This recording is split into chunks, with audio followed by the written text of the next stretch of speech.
So, welcome to another issue of Globespan 24x7. I'm your host and moderator, Vishnu Bisram. We are discussing the local content law and the NRF Act that was enacted about 2 weeks ago in Guyana. With us tonight is Minister Indar Deodat, who needs no formal introduction. He's a man of many letters behind his name. He has worked in the private sector. He is also an entrepreneur himself. He has a lot of experience in diverse fields, in infrastructure, as well as in mining, among other areas. Of course, he's an outstanding accountant and ACCA, among other achievements. Welcome, Minister Indar. Thank you for joining us tonight. Thank you very much, Dr. Bisram, and to all your listeners and viewers field. Thank you for having me here tonight. Okay, so Globespan 24x7 is owned and operated by Mr. Nohar Singh, and our technical operator tonight is Mr. Devin Bissoon, who is assisting us with feed. So again, thank you, Minister Deodat. I was just wondering, since our discussion tonight is local content law, I was wondering if you could just define for us what exactly is local content for people like me who are not familiar with the subject.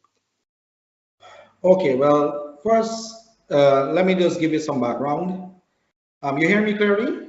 Of course, yes, very clear. No, you're good to go. Thank you. So just some background on local content. So 2015, we found oil offshore Guyana. So far is 10 billion barrels and counting. And from 2015 to only recently, as the 29th of December, we really didn't have any modern legislation governing the sector.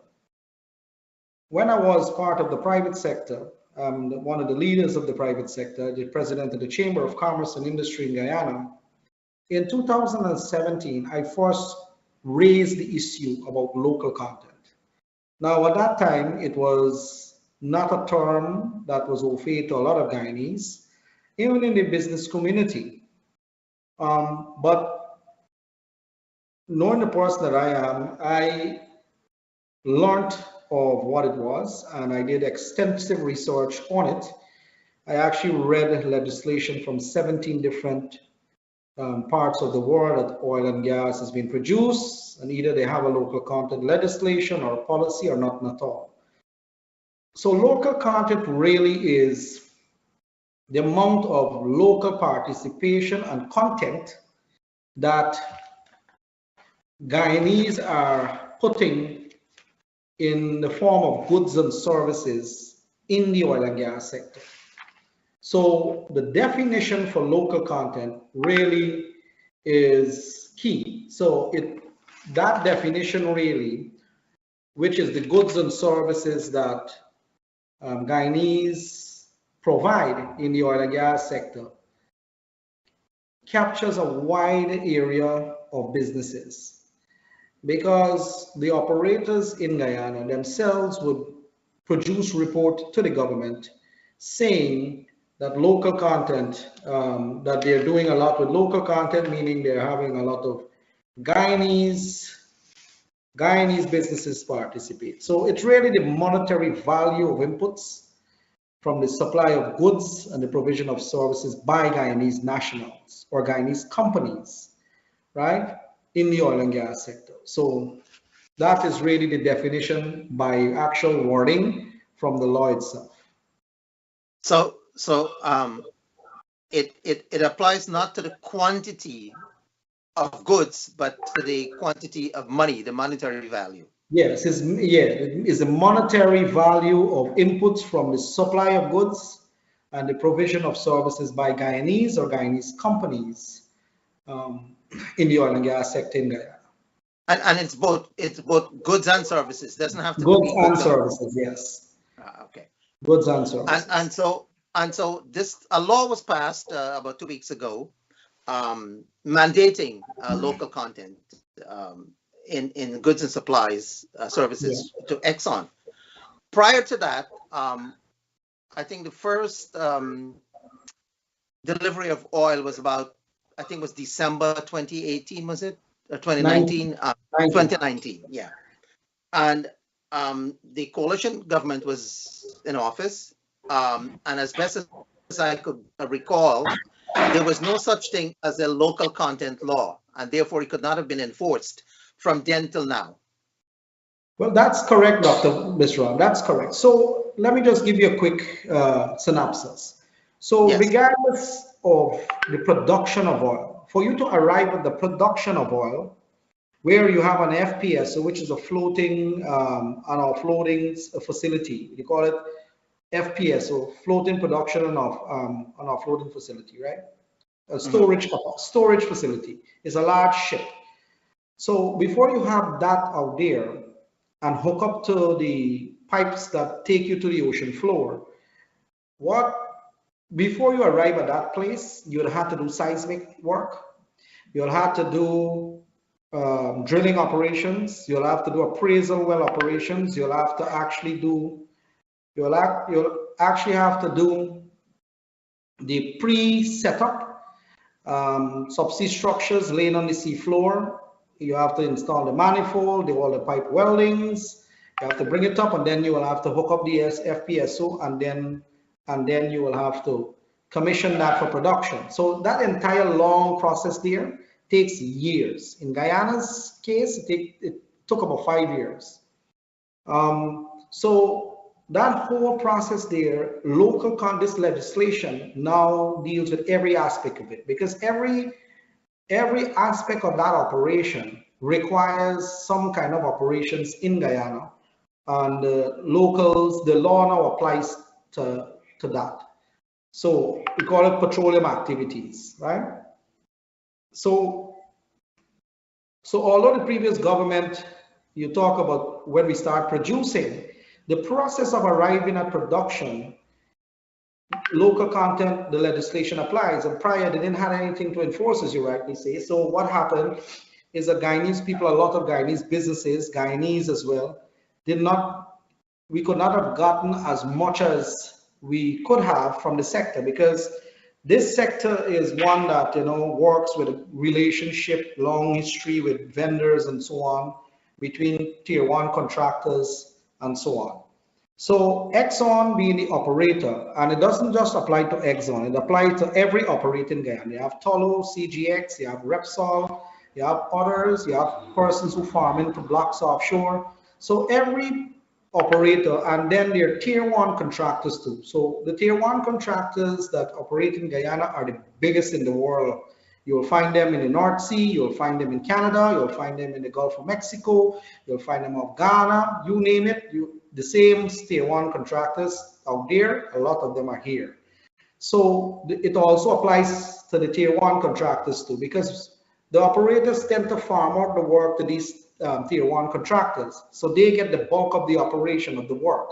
So they're the ones who are to ensure as well as the operator that locals are benefiting, because at the end of the day, Guyanese people own the oil, and cost oil is recoverable from revenue derived offshore, which really is Guyanese people really pay back for cost oil too. So it is only fitting that Guyanese people have the opportunity to provide goods and services to the sector.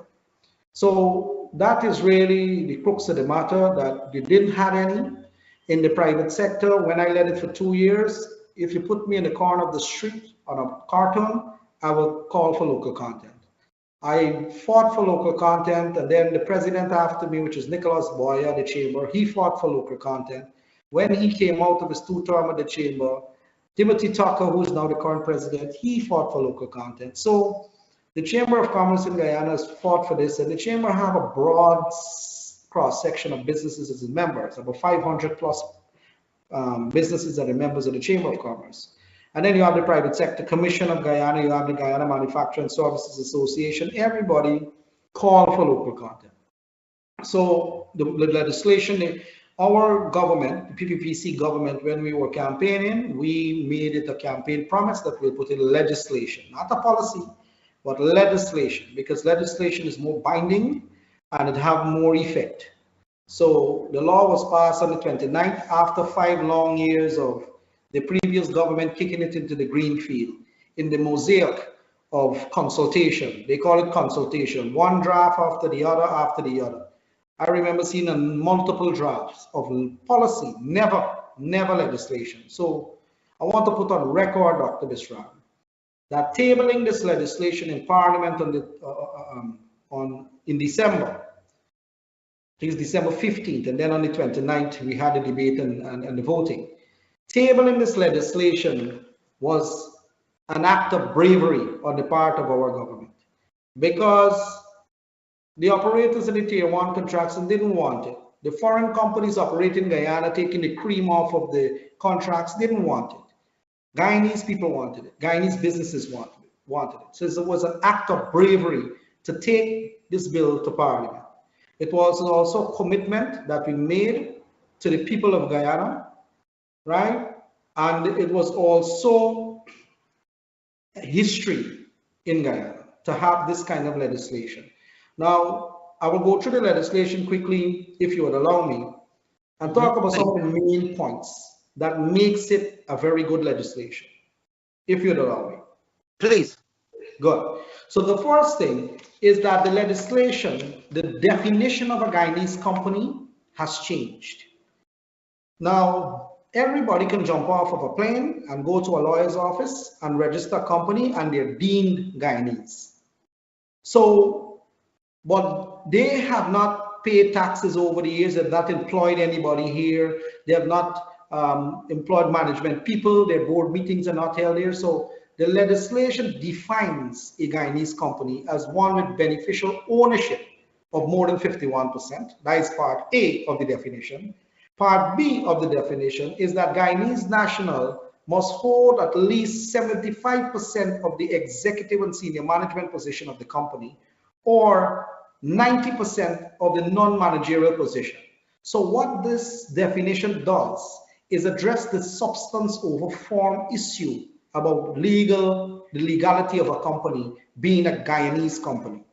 So you just can't come from, God knows where, come register a company and deem the Guyanese company and enjoy the benefits of Guyanese companies who've been paying tax, employing Guyanese, providing community support, and get the same benefits as a Guyanese company. So the definition captures a wide cross-section of businesses in Guyana that will not benefit from it.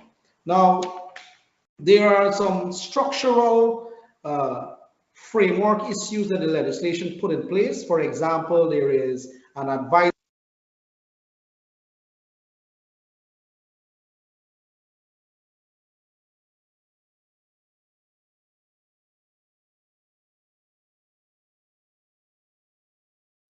Sorry, what last did you hear from me? About 15 seconds ago. What's the last word you heard? Sorry, I just want to make sure I don't repeat myself. Just start over. Okay, so what I'm saying is that the legislation builds out a framework of governance. It has advisory committees. That's what an advisory committee that is made up of a broad cross-section of agencies, government, private sector, non-government. But it also builds out a secretariat in the Ministry of Natural Resources, which looks over the oil and gas sector. And that secretariat will now have to be manned. They have to maintain a register of Guyanese people, and Guyanese companies have to be issued a certificate that they are a Guyanese company after they've been vetted, so that persons can come and falsify documents and say they're a Guyanese company, right? So that is some of the governance. So just clarification, companies have to register with the Ministry of Natural Resources. Yes. Not Ministry of Finance. So there is a section that deals with the local content register, which is section 6 of the law, and that deals with Guyanese nationals for employment and Guyanese nationals, Guyanese companies from which goods and services may be procured. So those persons can come and register on the registrar that the ministry will maintain, and we'll have a department with a secretariat managing, monitoring, and reporting on the local content performance. So and just for clarification, Guyanese nationals would include those in the diaspora? Yes. That is clear. The APNU in Parliament, the one David Patterson tried to say by birth, but that would exclude all of our people who lived here and went away and who want to remigrate. That would exclude all of those people, and we rejected that. He actually made it as a proposal, and we rejected it.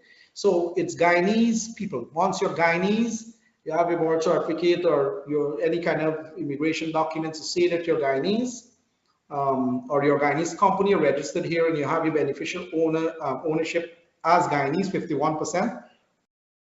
Well, then you are legally Guyanese, and that is what the Secretariat will have to do to ensure that the integrity of that register is maintained. So that is on the structure side of it. In the legislation as well, Dr. Bisram, there are local content plans and reports that have to be produced by the licensee or the operator, the tier 1 contractors, the subcontractors. They have to provide these local content reports and plans. There is a master plan, which is a 5-year plan, and then there's an annual plan. So they have to provide that to the minister responsible. And in those plans, they have to detail in schedule 2 of the legislation, details all that needs to be included in that plan. You need to talk about capacity development. You need to talk about your procurement plan. You need to talk about how you're going to develop local businesses. You need to talk about how you treat business opportunities with joint ventures and partnerships, how you have transfer of knowledge, the payment terms, the performance management systems. There's a number of things that have to be in your procurement plan that you have to give, you have to submit to the minister. And then you have to also submit, according to the legislation, a local capacity development subplan, which deals with standards of measuring and comparing suppliers and so on. So there is a lot of requirement now on an operator, a licensee, or a subcontractor for them to make sure that they do local content to deliver in-country value. Because what has happened over the past 5 years is that a lot of these services in Guyana are done by foreigners. Or foreigners come and set up companies and hire Guyanese to do the work. So Guyanese actually know how to do the work.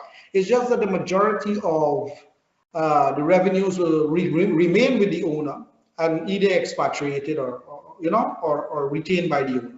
Guyanese, they actually do the work.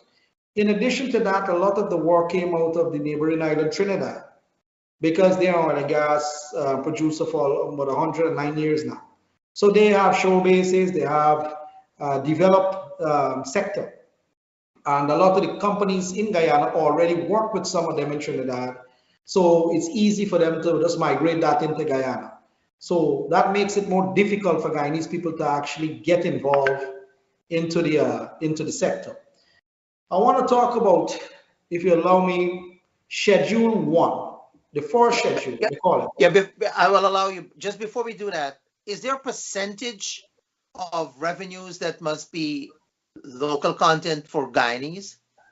Well, that is what I'm going to. So this first schedule speaks about 40 different areas of services and goods that have specific percentage for Guyanese people, right? So in that area, like Schedule 1, there's 40 different areas. For example, rental of office space. It is said that Guyanese companies must have 90% of the spending. So you can't go rent from foreigners only 10%, right? So it'll take about a year to get these in order. The local content secretariat will be set up in a number of months, but they have by the end of 2022, so that the target of 90% of all rentals in the sector must be Guyanese people they're renting from. Let's talk about accommodation, like apartment and houses and so on. 90% have to go to Guyanese people. So we call it ring fencing. So the term they use is ring fencing. It's a term that, says that it's ring fence for Guyanese people, right? Let's talk about equipment rental, like crane and heavy duty machinery. 50% of rental of those crane and heavy duty machinery must come from Guyanese. So if a person has capital and wants to invest, it also is treated as a roadmap for investment too, if you want to go into business, because the legislation guarantees that you'll get some work. Surveying, we have 75% for Guyanese people. Pipe welding, that is onshore pipe welding, we have 25%. Now, welding is a serious matter in the oil and gas sector. Welding, you have to have specific welders, uses specific kind of welding techniques, and they have to go through what we call NDT testing, with non-destructive testing, or X-ray, to see if they have micro cracks or hairlines.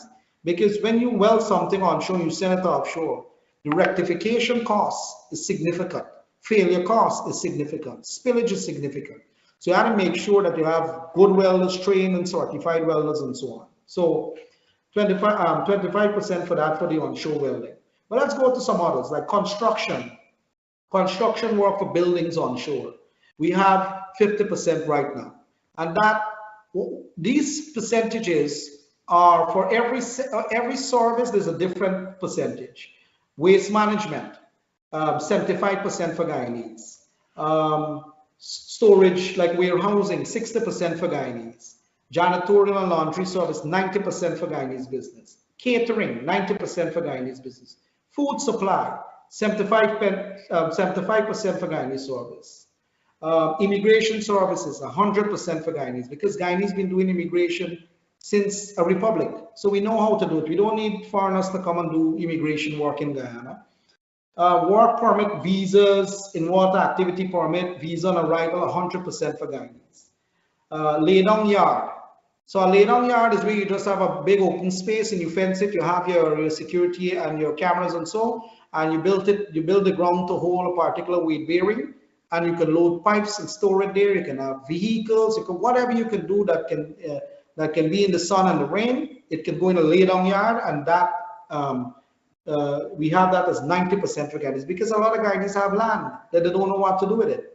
So these things are ring fence for Guyanese. There are a lot more that we have, like custom brokerage, 100% for Guyanese. Guyanese no custom brokerage, right? Pest control services, 95% for Guyanese people. Ship chandlery and rig chandlery, well, that's 25%. That deals with between ship and rig chandlery and food together. There's 100%, because the chandlery side deals not just with food but cleaning items, deck spares, all those things that those vessels need, parts and so that they will need. There's 25% for that. There's some other ones like environmental service, 25%, because environmental service have two tiers: onshore environmental service, and then you have the seabed or the subsea kind of work that you have to do. So some of it is highly specialized, some of it you can do onshore. Transportation is a big one. So we have trucking, which is the big cargo trucks. We have 75% for Guyanese, and the ground transport, which is movement of personnel, is 100%. That's like the people with the buses and the taxis and so on. But then they have some others. They have like accounting services. It's now 90%. Local insurance services, 100% for Guyanese. Local marketing and advertisement and so on, 75% for Guyanese. So there's a long list of services that we have: manpower and crewing and so on, 50% for Guyanese. ICT work, 95% for Guyanese. So you see the question you asked for, what percentage for Guyanese? It varies by every state. And this was not done, Dr. Bisram, by guesswork. Somebody just sit down and look at and put the percentage. This was done over years of talking with the private sector, and also to get demonstrable capacity. That is key. It had to be demonstrated that you could have done the work, or the sector could have done the work, before we put the percentage. Now, I just want to mention one thing that's very important to this. These percentages are not fixed in stone. In this legislation also gives the minister the power to change, to add, to remove services and take up the percentage or bring down the percentage by way of a ministerial order.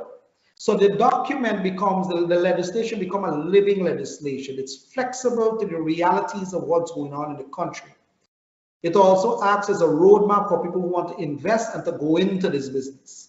So this legislation that we have put forward and passed in Parliament It is a very good model. It is not extreme as some other regimes have it, very extreme kind of local content legislation and subsequent regulation, but it finds that balance between um, extreme and nothing. It's right in the middle. And with the ministerial order, that feature in the legislation, it gives the minister the ability to change if one particular sector, say for example, industrial cleaning services, onshore industrial cleaning services, right now it's 75%. If that is to go up by the end of the year to 100% capacity, the minister can change this legislation by a way of order to add that in. So that is a key feature of this legislation. All right, we're going to take a break. When we come back, I want to ask you some more questions about that and some other matters with regards to the NRFA.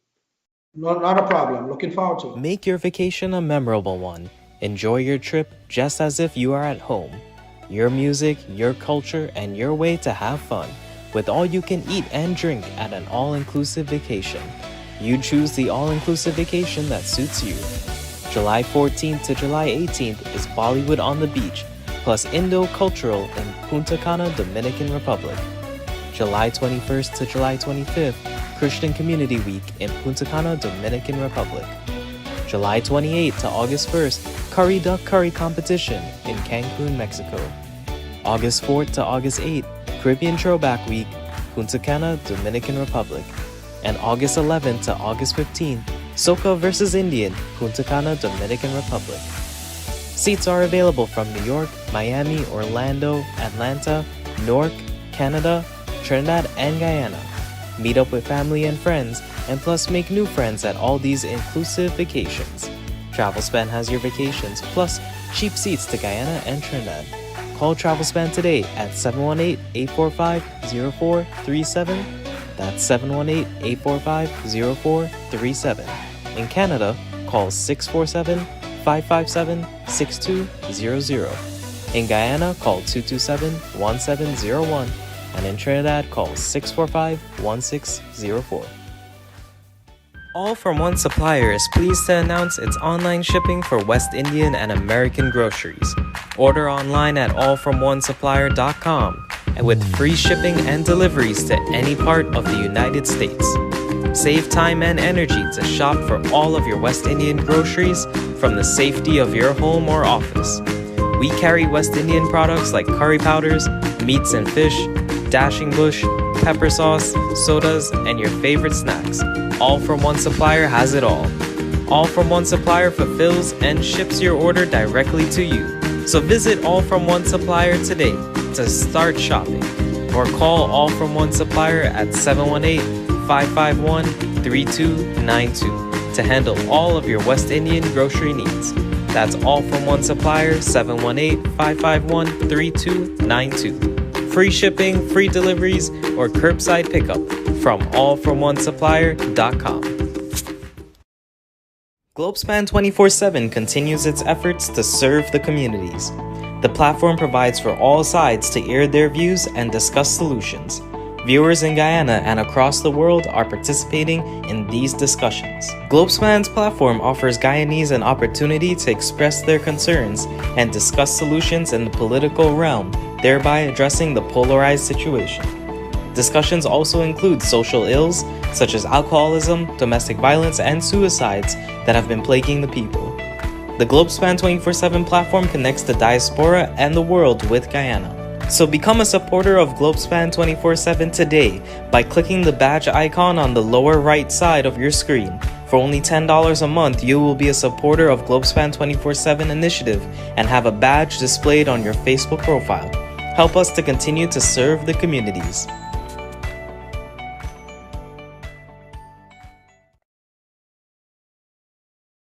So again, welcome back. You are watching another edition of Globespan 24x7, owned and operated by Mr. Nohar Singh, with Devin Bissoon as our techie support service. So we are discussing the local content bill, or it's not a bill anymore, it's law, and the NRFA. National Resource Fund Act, again, a law. Both were legislated about 3 weeks ago in Guyana. With us discussing both laws is Minister Deodat Indar. Sometimes we call him Indar, sometimes we call him Deodat, sometimes we put the front name and the back name mixed up, but it is Deodat Indar, am I right? Yes, I think I have two last name or two first name. Yes, yeah. So at any rate, he just discussed with us, explained local content bill. Is there a local content law? Is there anything else you want to talk about that before we move on to NRFA? Mr. Indar? Go back that again. I'm sorry, I missed that. Is there any other point you wish to clarify or explain or add to with regard to the local content law? I believe this legislation, what this legislation did, this is the Guyanese people, this is the resource that are out there. It created that bridge between the Guyanese people and the resource. So the legislation really bring them together. So Guyanese people have a fighting chance now of getting work, building capacity, and the government, from the government side, based on the register and all of the plans that the operators, tier 1 contractors, licensees, subcontractors, they have to provide, that plan based on the approval process will ensure that Guyanese people are being taken seriously and they get the fighting chance to get some work in the sector. I also believe that this legislation was too long overdue. You see, what happens is when you have companies working with each other, this is not just in Ghana, this is globally. When companies work with each other and they know each other, the systems start to merge with each other. The people start to merge with each other. It is difficult for a new entrant to come in there by way of, I don't know, it's a biblical task to get in as a new entrant. So that was the uphill battle that Guyanese businesses were faced with and continue to be faced with. With this legislation, it makes it a lot easier. Now, as Guyanese businesses and Guyanese people look towards getting employed in the sector, we cannot sit on our laurels. We have to run fast, we have to invest smart, we have to get our business certified, and we have to make sure that we know when the bids are out, bid properly. When you do the operations in the oil and gas sector, do it properly, make sure it's certified, make sure the work has integrity so that it doesn't spoil the repetition of the growing capacity that we have to build up, right? Because the sector there are various specialization in the different aspects of the sector. If you're talking about subsea welding, well, we can do that. If you're talking about pipe inspection on the subsea, we can do that. Some of the ROV guys, them that are offshore, we don't know that as yet. People who do instrumentation services offshore, we don't have that. There are some specific services that are highly technical that we don't have the capacity. But I've been saying for years, and I continue to say, if we can do a service, let us do it. So all of the services that you see that are being ring fenced here, Guyanese have demonstrated capacity to do it. They have demonstrated capacity to do it. I know. So here's a quick question, and everyone has been asking it. How will it be enforced? Who is going to enforce this? This is the Ministry of Natural Resources. This is the secretariat that will be set up there to enforce this entire legislation here. They will have to manage it, the Ministry of Natural Resources. That ministry will have to manage it. Right? Okay. And they will have to meet with operators, subcontractors. They will have to meet with them. They will have to meet with the local private sector. They will have to meet with people who walk in and present credentials that they can do work and they have history and track record of doing the work and so, or they have a partnership that gives them we call the bought-in technology and know-how to get the work done. So it will be enforced. It's a legislation, and it's one that was the private sector begged for this, like literally begged for it over 5 years now. Okay, so let's now talk about NRFA. So if you could give us the background into that. So early in the day, again, around 2017, 2018, we knew that the oil revenue was going to come on stream sometime around 2019. And there was a bonus that was paid prior to all of that, we didn't know about, and it went into an account, and we learned about it after a lot of probing, $18 million. So when revenues come in from oil and gas sector, global principles, they call it the Santiago principles, which is like, a body that deals with sovereign wealth funds and how it's managed. And they have these principles set up about accountability, transparency, good investment. They got about a number of them, about 24 principles, I believe, right? So that principle guides how oil revenues should be collected, accounted, spent, audited, and reported, right? So the legislation that we put forward is really to deal with one that was there before, but to make it better. So the one that was there before, and I will say this, and I said this many years ago, before I became into government, I was the leader of the private sector, and I had scores of seminars and forums and meetings on sovereign wealth fund, the design, how it should be, what should be in it, what shouldn't be in it. The government, after the no confidence motion in 2008, rushed to the parliament a couple of days after, on January 3rd of 2019, and passed a legislation that they had prepared. The legislation that they had prepared had significant overreach by then minister, or the minister, the office of the Minister of Finance. He had to hire, he chooses the investment committee chairman and appoints, they have to appoint the investment manager. Every aspect of the bill, when you look through it, and we made public statements when I was in the private sector about the level of overreach into that was in the legislation that they passed. So what we did with this one is to change some things that we didn't see to be right, that were not good principle. The first one is the level of overreach of the minister.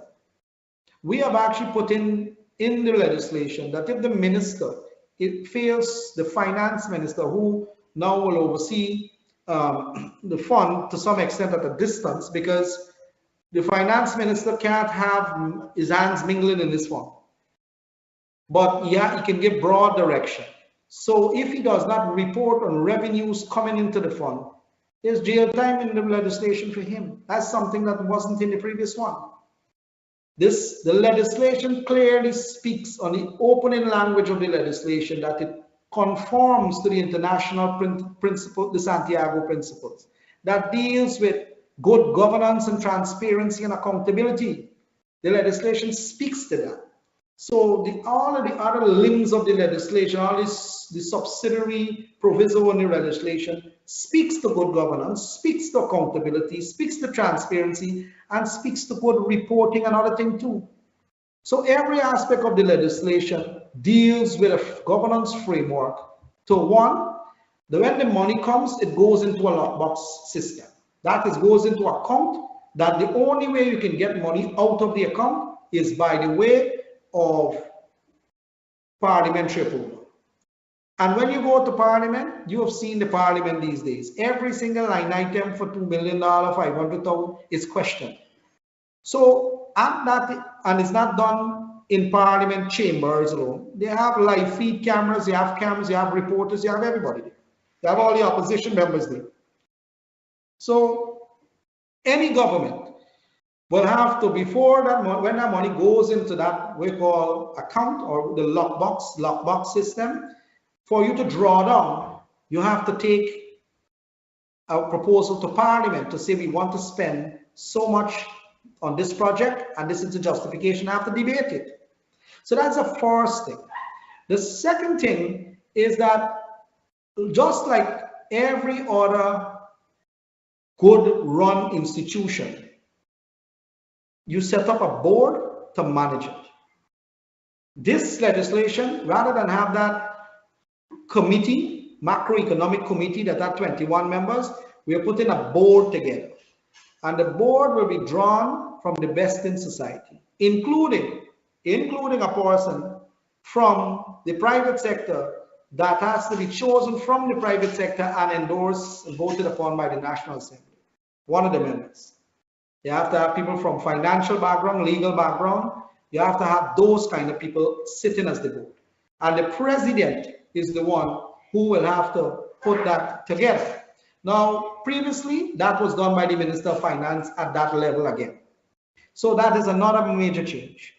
The other thing is, when you looked at the previous legislation, there are 4 different aspects that they talk about a sustainable amount and how do you derive at the sustainable amount and the drawdown rules. They're a complex formula that people in high finance can't seem to get right. If I ask Dr. Bisram, they say the country has about 750,000 people. If I ask 749,999 of them, me being the other one person, to tell me how to calculate that amount to be withdrawn, maybe I'll buy a case of beer or something, if they're drinking person. Because we checked it, it is a highly cumbersome and complex formula. Now, with sovereign wealth fund, the man on the street, the taxi driver, must know where the money going and spent. It must be easy. People must remember, it must be easy to remember. People must know how it's calculated, know how it's spent. And that is what the changes in the legislation did too. Now, they had a macroeconomics committee down there. So I had 21 people. People from all walks of life was on their own. We have removed that to about 9 different persons, right?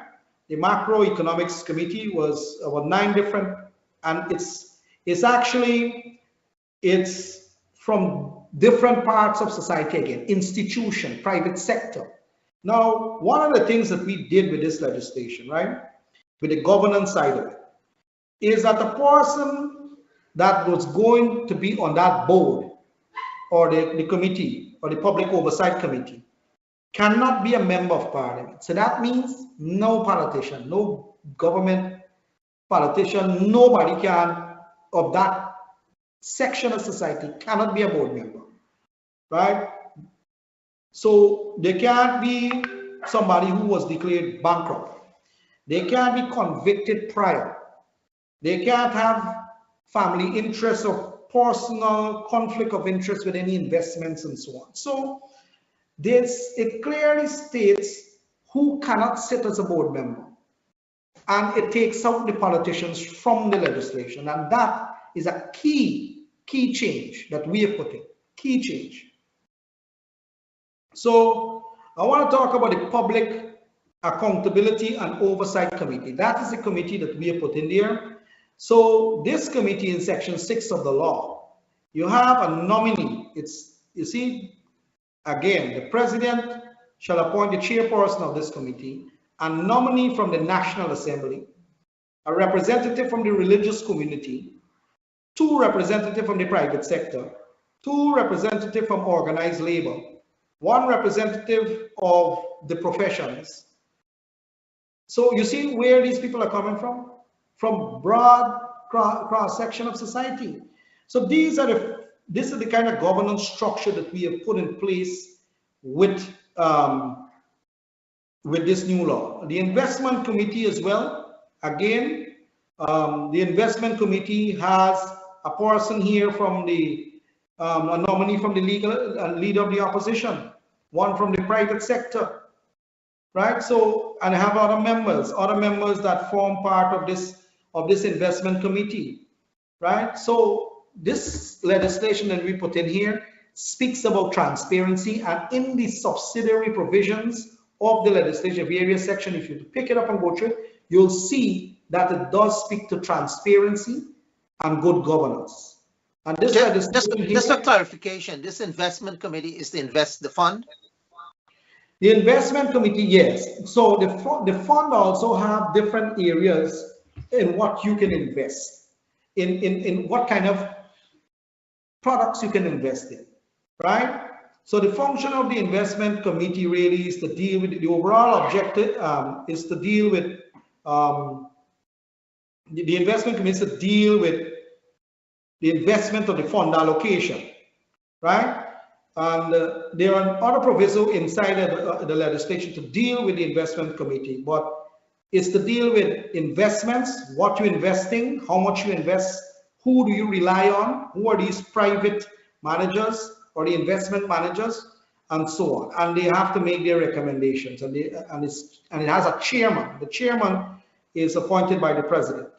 It will have on them a senior investment advisor or analyst as well, and we call private managers, investment managers. So, and those are hired. There are guidelines of how they are hired, how they are procured, the managers. It doesn't walk on the street to pick up somebody. There are guidelines on how you hire them. So you bring proper people into the management of the fund. Now, the custodianship is also something that is different with this one. The custodianship, the governor of the Bank of Guyana, through a competitive open procurement process, procure the service of a custodian for the safekeeping of all or some of the investments of the fund. So the custodianship, remember I talked about this lockbox system? So it goes into account that only by parliamentary approval you can draw down. So that is something that we need to speak on, but we also need to speak on the deposits and so of the fund. The deposits of the fund is key now. So all revenues, and when I say all revenues, all, including signing bonuses, rents, royalties, profit share, any kind of petroleum tax, any kind of discovery bonus, signing bonus, production bonus, anything to do with revenues emanating from the oil and gas sector have to be deposited in the fund. And it has to be reported to the National Assembly. It has to be reported to the National Assembly, right? So the reporting side is strong too. Then the external auditor with the Auditor General have to audit it. And there's no restriction on the scope of audit, right? Being an accountant, I can speak to those things too. I mean, I have a long history of accounting and audit background, right? So those are some of the things that strengthens the resource, the governance structure of the resources that goes into this fund, right? The withdrawal now, they were talking, I heard a lot of people talk about withdrawal. I want to come to that because that's very critical. Before you touch that, just want to clarify, you were commenting about the macroeconomic composition of the committee. The previous government, I think, wanted 22 members. 21 or something like that. Yes. Yeah, and the PPC, your government has brought it down to 9. We call it a public oversight. And so you changed it to public oversight committee. That is in the legislation. That's a name in the legislation. All right. Okay. So good. So let's now talk about withdrawing the money now.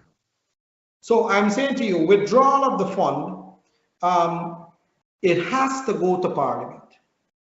There is nobody writing no check or building any nonsense or building things that, don't give rise to capital formation or social formation with oil money. Our government has been clear on that. We will make sure that the money goes into capital formation and social formation. And the Vice President President also mentioned some of the areas with health, education, and all those things, right? Certain infrastructure and so on. So it goes into investments that benefit Guyanese. Now, how much you withdraw, there's a specific section that speaks to how much you withdraw, right? And if you look at it, it's a sliding scale in the way downwards. So the percentage go down every year, and it's based on the preceding year income. It is not tied to future earnings, which have a lot of subjective assumptions in it. It's tied to revenue of the previous year, and it's a sliding scale downwards. So it means that in the latter years, most of the money will remain in the fund for investments. Most of the money will remain in it because it's a sliding scale. So that deals with the aspect of what you call intergenerational modeling, because you can't some countries spend out all the money now, and the generation that comes after have nothing to get.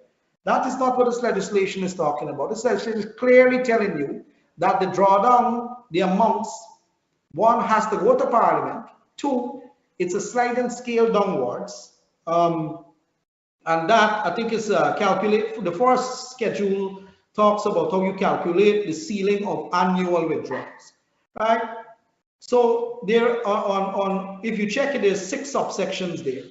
And on the last subsection is 3% of any amounts in excess of the first $250 million US deposited in the fund from the immediate preceding fiscal year. So that's section 6. You have section 1, 2, 3, and it starts from 100, 75, 50, 25, 5, and 3. And it slides downward. So the remainder of the money remains in the fund because the law doesn't allow you to take out more. So that means that you have a huge heritage element or savings element in the fund. So I've seen a lot of commentators, people comment on the thing, and they talk about drawdown or how much to draw down, and they're going to empty the fund and all. But the rules are clear here. The rules are clear to say how much you will draw down in year 1, year 2, year 3, year 4, year 5, year 6, and the preceding year. And the percentage. So it means the remainder remains in the fund. So that deals with the element of intergenerational equity modeling. And that is a key thing when it comes to these kind of funds. You must have money there to deal with the future generation and the issues that will arise coming in the future that we can't see today. But you must save up. It's just like every house, just like you, Dr. Bisram. You get your salary, you spend some on some of the things that you have to get by, and you save some for a rainy day. Similarly, the fund is designed in the exact manner. So I wanted to say that now this fund, the passing of this fund had a lot of, I don't know what to call it. If it's shameless behavior in Parliament, and I'm seeing that, people are embracing that kind of behavior.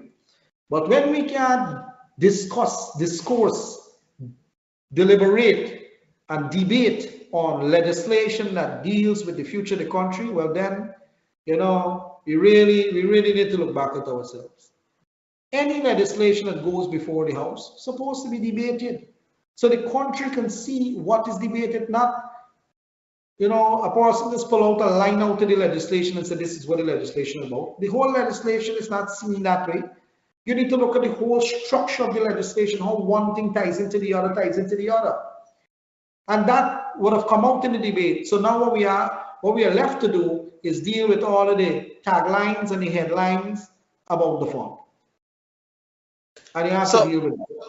So just talk a little about the debased behavior in Parliament during that day, the passage of the bill. Well, on that day, the local content legislation, I can tell you, the local content legislation had 16 persons to speak on it, and the NRF had 21 or 22 persons to speak on it.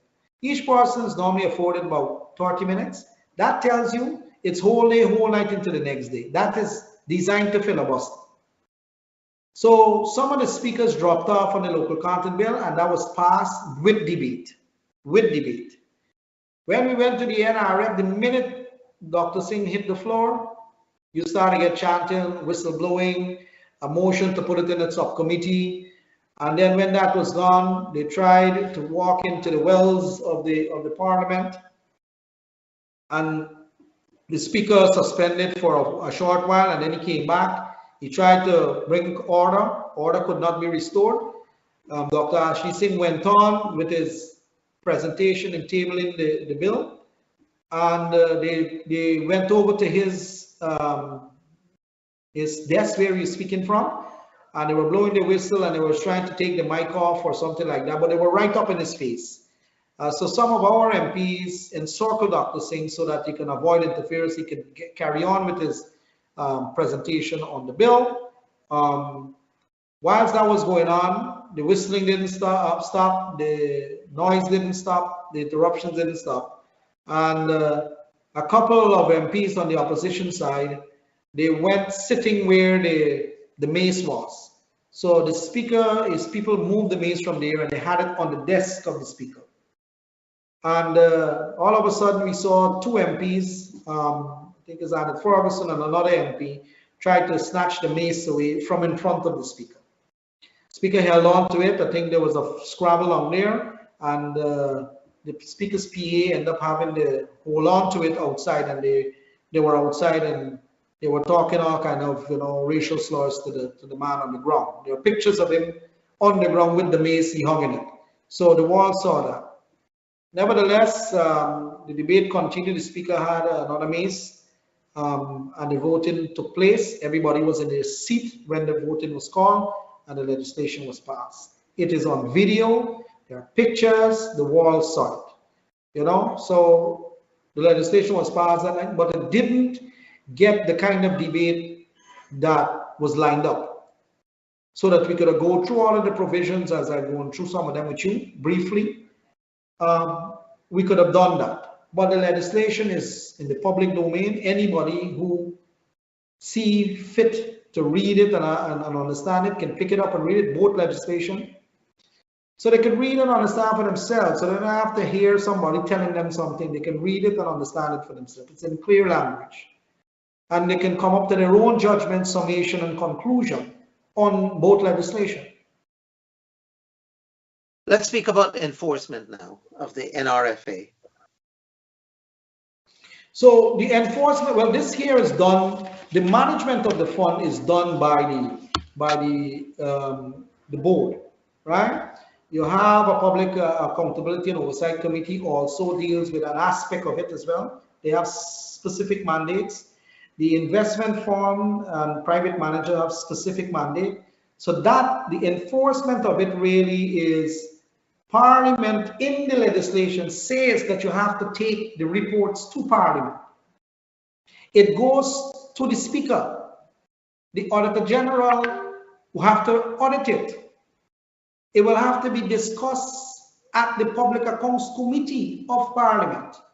So all of those mechanisms of transparent intervention, where of course you can probe any number, any program, any spending, it's in the legislation. So that is the enforcement arm. The Minister of Finance have some roles in here to give broad guidance to the Board of Directors, and it says that broad guidance, nothing to do with day-to-day operation, day-to-day mingling in the fund. Broad guidance. Any punitive enforcement? Yeah, well, it has here that if the minister does not disclose, does not disclose revenue into the fund, he can go to jail for 10 years. So that is something that our Vice President, Dr. Barjagli, has spoken about since he was opposition leader, that when the legislation do come, it will have that inside. And our companies have to disclose what they give to the government, so that it's not hidden anywhere and used for any other reason other than going into the fund. And when it's withdrawn, it goes to Parliament and asks for approval to withdraw it. And I believe the quantity of oil as well as the amount of money is disclosed as well through the Bank of Guyana. Yes, well, remember, you have to give our reports on all of that. The Bank of Guyana reports will have all of that. You, Dr. Vishnu, you know that. Every sector, the disclosure on every sector, production, revenue, everything is disclosed in the Bank of Guyana reports as well. But that's another one, right? There are discussions in the media as well and in social media about using the fund to help alleviate poverty. Is that considered? I mean, I know you talk about social welfare and so forth, that the fund could be used for capital expenditure as well as for social expenditures. No, I use the word social formation. Social formation. Yeah. Yes. So Vice President did hint it in one of his press conferences that what the fund can be used for and what some of the things that is the thinking of our government. And the president also has said so. But the programming of what the fund can be used for and should be used for, that will have to come again to Parliament. What programs are going to, and the justification of it, and the debate of it. So to preempt it, I know a lot of people want to hear about cash transfers and all of these things, you know. So our government has been clear that, you know, oil and gas will be used. There are some infrastructural issues. We have, you know, health systems that are, and we have education systems that need help. And it's the poor people that have to go to the hospital. It's the poor people go to the public schools. I mean, some rich people too. I mean, right? But the public school system, it can do with development. The health system can do with development. The infrastructure of the country can do with development. You know, we are paying for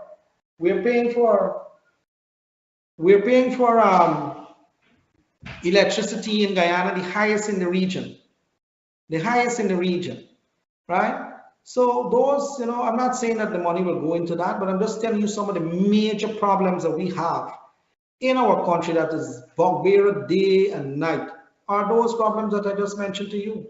Police response, you know, the capacity of them to analyze things and reduce crime, you know, all of those things are things that, you know, have an impact on our daily lives.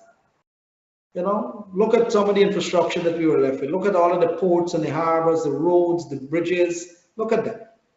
You know, a lot of them are dilapidated. Now we are starting to build them. And let me just put on record, none of that we have done so far since August 2020 to now. None of it was oil money. None. We have used the normal cycle revenue coming out of from the Treasury, and that is funded with some bilateral funding as well, and some international funding. So that for some of the projects. So that is what we've been doing since we got into office. We have not spent a cent out of the money. The money is there all the time. I just want to put that on record. We have not spent a cent out of it. And when do you expect to start drawing down? Well, I can't answer that one. Okay, because I know the law permits drawing down from now. I think from January. It permits. You know, there's a lot of things that we are permitted to do, but you don't do. So I can't answer that one at this point. Now, I earlier you spoke about the local content speaks to training of Guyanese in the oil sector. I know some training has been going on. Does the government expect to do demand additional training of Guyanese? Well, on this particular point, I'm going to parrot what the Vice President said at his press conference, that government intend to train about 1,000 persons per annum, right? Because, through the Port Moran training facility, which is recognized, so that they can get benefits in the oil and gas sector. Right, so he said that at his press conference, and I think that he will commit to that. But we have to train our people. You know, a lot of our people, to get the kind of training and the certification that is required to do jobs in the oil and gas sector. Some of it is not. Some of it is actually done in Guyana, but a lot of them you have to go outside to get it done. Either Trinidad, Panama, you have to go to Brazil or maybe Louisiana to get some of the training, especially for the offshore mariners and so on. The welders, some of them can be trained here. Some of them you have to send out. We have a lot of welders. Well, we need a lot of welders. People that deal with a lot of the instrumentation side, they might have to go and get training outside of Guyana. So there's a lot of training that is needed, but the certification bodies, some of them are not in Guyana or they don't have ties in Guyana as yet, but there are a lot of them that is persons that are trained in Guyana right now. I believe Exxon sent a group of Guyanese to be trained in Calgary last year, I think it was, as well as that is private training. Now, private training is done all the time. Companies should send their people to be trained and recertified and upgrade their certification. What I think the question you asked about is government training, right? Yeah. Mm-hmm. Yes. Mm-hmm. And that is in addition to the gold the gold program that we have through the Ministry of Education. Remember, we're treating a lot of people, we're giving them scholarship, yes. Yeah. But not for oil and gas, was it? Well, oil and gas doesn't mean that, you're dealing with oil all the time. You have the whole back-end office operation. You have all of the administrative functions. You have a lot of HSSE functions, which is the health and safety side. So we have a lot of, the sector is wide, very broad, and, you need people at every unit of operation throughout the entire thing. Whether it's shore-based operation, whether it's driving a forklift, whether it's a banksman who is dealing with the lifting, inspection of the slings, you name it. We need people to get it done. Any other matter you wish to discuss on local content that you felt left out, as well as the NRFA? Oh, it's just that, I think these two legislation, they form part of a good governance structure for the sector that is fastly unfolding in Guyana. Guyana now has in excess of 10 billion barrels of oil equivalent, in reserves, and we have a second FPSO here now. And the FPSO count is going to go up based on the field development offshore that is coming out from Exxon and their partners. So, I think one of the key things that we in Guyana, we in the government have been saying is that we just don't want Guyana to be an oil and gas economy. It's a finite resource. We want to make sure that the resource is used to develop the other sectors so that you can have good tourism, you can have good agriculture, the construction sector can grow, and we have a lot of other sectors. In the ICT sector we want to grow. So they have a lot of sectors and new growth poles that we want to bring to bear so that the economy can be diverse. So when you have a shock in oil prices, it doesn't affect you, in that severe manner to cause massive broadside to the economy. And if you check across the globe, that is the issue. Look right next door, Venezuela. They have the largest proven reserve on earth. And look at how the country's been run. Right? So we know what the things that you should not do with oil money and with an oil economy.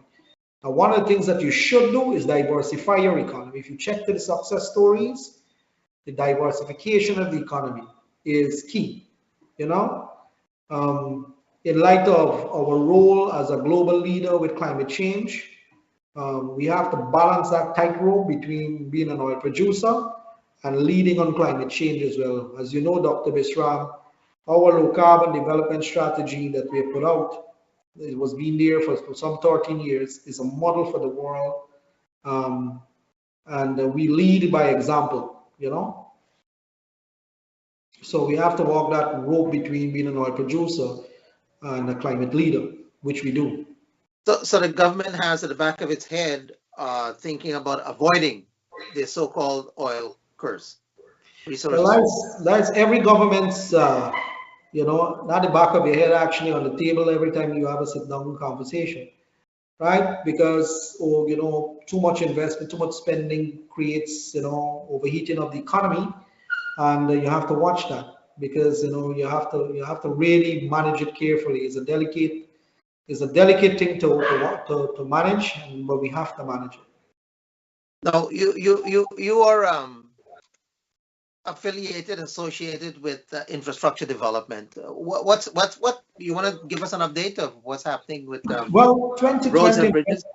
Yeah, 2021. Well, infrastructure is far more than the roads and bridges. It's aviation. The ministry deals with aviation, maritime, transport, sea defense, airstrips in the hinterland. The roads as well, the bridges, as you just mentioned.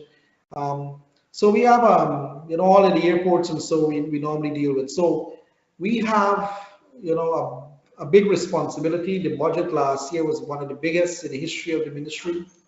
So the program was big as well. So, and that is just an indication of where we are as a government, what we're going to do. We're going to make sure that we build out as much as we can with the resources that we have in the envelope that comes from the budget process, so that we can be able to build out Guyana and bring relief to people who have, roads that taxis can't go in and their kids get robbed when they go home in the night. Drains that, drainage system that, as soon as you get a little rainfall, the entire place is flooded. You know, sea defense systems is a cyclical degradation with sea defense. You have to keep building it all the time. Apart from the natural mangrove, you have to keep putting, you know, the riprap system to assist with the areas that are breaching. Because when salt water comes in, it destroys the crops and the soil. You can't plant back stuff there, Dr. Bisram. So all of these things. I mentioned roads and bridges because I know the roads were in disrepair for a long period of time. Disrepair is a nice word. Disrepair is at the community level. I walk this country all over. I'm not the guy who sits and read report. I'm the guy who goes on the ground. So when the report comes, I know already what's in the report. So if you go across this country, every community have a problem. And when one community road is being fixed, the other community can't wait for them to be fixed. So the expectation between delivery and what we can do now is an issue. Because if you do a road in one community, the next community have a bad road, they want it done yesterday. Not today, not tomorrow, yesterday. So you have to deal with that reality, and rightly so, because people, too long they've been left with this kind of infrastructure that they have to work and live with, you know. And infrastructure, roads and bridges is just one. We have to deal with the energy infrastructure. The transmission line is an old one. You get blackouts because transformers are old, the lines are old, you have a lot of line loss, you have commercial losses. And the cost for diesel, using diesel and HFO using the heavy fuel oil, the sets that use the heavy fuel oil, as oil price go up, cost of operation go up, the cost of producing a kilowatt of power goes up.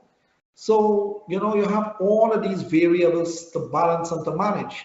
So we have to fix that energy infrastructure, because once you get that right, you know, a lot of relief can come to people, to businesses, if they have reliable power and the cost of it goes down. And that is exactly the projects that we're investing in. The hydro project, the gas to energy project. We just put out an RFI RFP for a 33 megawatt three grid tie systems, solar PV system to grid tie, 33 megawatts for Essequibo, Linden and Berbice. And we have a lot more projects like that we are putting, you know, to help with the energy side. So the infrastructure just doesn't deal with roads and bridges. It deals with energy infrastructure, healthcare infrastructure, you know, education infrastructure. There's a lot of infrastructure that will have to be built out. From the airport to Mary to town, is there any plan for a 4-lane highway? Well, that is actually a plan that we have said in our government manifesto, that it will come from Ogle to Eccles, Eccles to Diamond, Diamond to Timeri. But remember, you have to fund these things. So some of it we actually funded internally. We funded the one that done by the housing from Mandela straight up to Eccles, and then the one from Eccles to Diamond that recently opened, right? The one from Ogle to Eccles, we didn't get to start our project because the procurement process is not completed as yet, right? And that one is funded. That one was supposed to be funded totally by the government of India, but I think now we have to employ a different arrangement. But the bids are fully evaluated, and we are the last lap on it. And the overhead bridge over the Demerara River? That is in we call it a negotiation stage.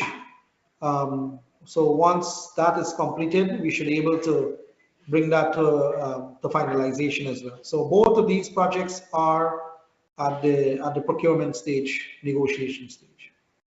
Now, the people in Berbice always complain that they're being neglected.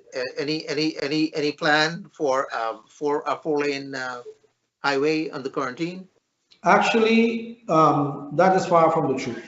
Region 6, the amount of monies and projects that are going on in Region 6, you know, is equal to any other region. So we just been to look at the Deepwater Harbor, the President, myself, Minister Ashley Singh, to open up a Deepwater Harbor that CGX is going to do down there. The road to that harbor, they already cleared the quayside by the river. We are building a lot of farm to market access road, massive roads at number 52, 58, Molson Creek to El Dorado. We are finalizing on the procurement for the bridge from South Drain over to Molson Creek area, where we are going to land it to the Guyana side. A lot of the community roads have been done. We're doing call centers as well in there. Vice President and President did make a public announcement that the entire stretch between New Amsterdam to Molson Creek will be resurfaced and widened. So those are big projects from the infrastructure standpoint. But we have other things we're doing there with regards to housing and so on. So there's a lot going on in Barbados. So to cry neglect, I think maybe that's something that the APNU did when they closed down those sugar estates. But when we came in government, we started them up, and we are employing back people, and we are bringing new sectors in. We're putting, there are new spending in those regions. Any final points before we close up? I just want to thank you for having me on tonight. It was a tough day, but I tried my best to make it so that I can, give my views on the boat bills and what goes on, in the country currently and what our plans are. Some of our plans, I haven't touched on some of them. We have much more in the different sectors. I guess the different ministers that will come on will tell you about what's going on in their sectors. But I want to give you a scratching the surface view on the infrastructure and some of the other things that we're doing. But I'm just happy that you invited me to share some of my views on, on Guyana. A lot of people are interested in Guyana. So we have an opportunity now to get it right, and we intend to get it right. Well, I want to thank you very much for taking time off. I know it's been a long day for you, and I guess tomorrow you'll also have a very long day from very early in the morning. It's been a very good discussion. I'm sure people will be quite pleased for your explanations of both the local content law as well as the Natural Resource Fund Act as well. In fact, it cleared up quite a bit of issues I had myself in understanding both laws, both bills. So I want to thank you again very much. Please come back again whenever you have the time. We'll be more than happy to have you. We're very articulate here tonight. So again, Minister Deodat Indar, some call him Indar Deodat, some call him Minister Indar, some call him Minister Deodat. Thank you again very much. And I also want to thank you for your attention to some of the families that suffered tragedies recently, where you and a few other ministers, as well as regional councillors and local development authority personnel, went out to assist some of these victims of tragedies over the holidays. Yes, thank you very much. Thank you very much for that. Again, you have been watching Globespan 24x7. Thank you again for tuning in tonight. Thank you to Devin Bissoon for his assistance and as a techie, and Nohar Singh for hosting us. Good night. Thank you.